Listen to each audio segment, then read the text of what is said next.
Di-Pertua. Soalan kemaman nombor 12. Terima kasih Tuan Yang di-Pertua.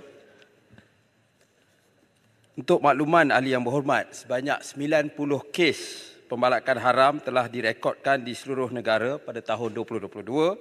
Daripada jumlah tersebut, sebanyak 1 kes bagi negeri Johor, 10 kes Kelantan, 1 kes Negeri Sembilan, 1 kes Pahang, 11 kes Perak dan 2 kes Selangor. Manakala sebanyak 4 kes pembalakan haram direkodkan bagi negeri Sabah dan 60 kes pembalakan haram telah direkodkan di Sarawak. Penjenayah yang melakukan kesalahan tersebut telah didakwa di bawah Akta Perhutanan Negara Akta 313 di Semenanjung Malaysia, Ordinan Hutan 2015 Bab 71 di Sarawak dan Enactment Hutan 1968 Sabah No. 2 of 1968 di Sabah.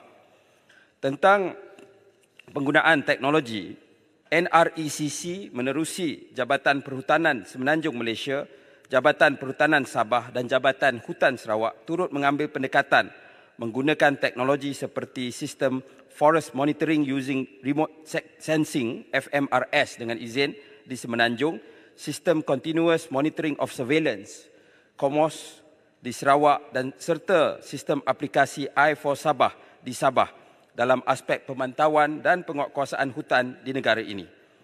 Sistem ini menggunakan teknologi Geographic Information System dengan izin GIS, penderiaan jarak jauh, remote sensing dan image satelit beresolusi tinggi yang boleh mengesan sebarang perubahan dalam kawasan hutan simpan kekal.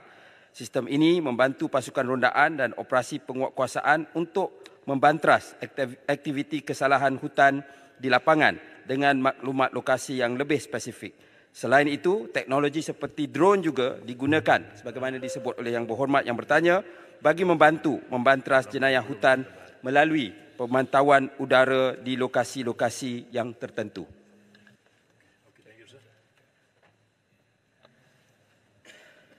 Silakan. Teruskan soalan. Terima kasih Tuan Yang di-Pertua, terima kasih Yang Berhormat Menteri di atas jawapan yang telah diberikan. Soalan tambahan saya berkaitan dengan isu penyalahgunaan lesen pembalakan di kawasan hutan simpan kekal, iaitulah melebihi had yang telah ditetapkan. Dan saya rasa isu ini seringkali terjadi sehingga menjejaskan biodiversiti hutan di negara kita ini. Soalan saya, apakah tindakan tegas yang dilakukan oleh pihak kerajaan, khususnya Kerajaan Persekutuan bersama dengan kerajaan negeri dalam menyelesaikan isu ini? Terima kasih. Silakan Menteri.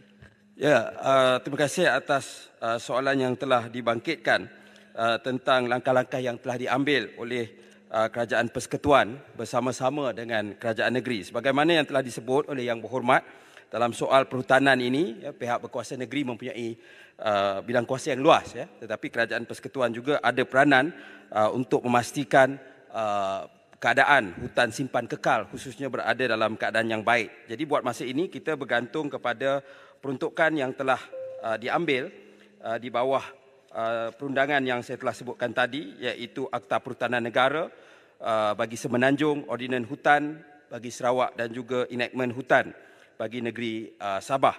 Pada masa yang sama, kerajaan juga telah memulakan sejak tahun 2019 Ecological Fiscal Transfer sebagai satu insentif.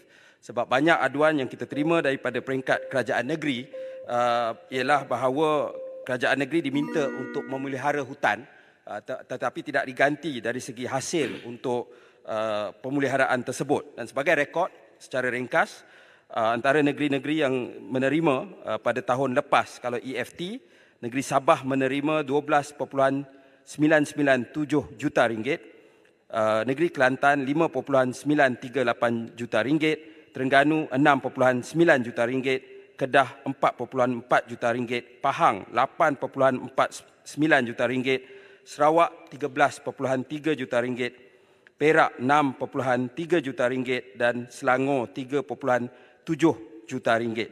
Dan kalau pada tahun 2019 EFT ini jumlah dia 60 juta ringgit setahun, 2021 70 juta ringgit setahun, 2022 juga 70 juta ringgit setahun. Sebagaimana kita dengar dalam pengumuman yang dibuat oleh Yang Berhormat Perdana Menteri untuk tahun 2023, ia ditingkatkan kepada 150 juta ringgit setahun. Baik, terima kasih Menteri.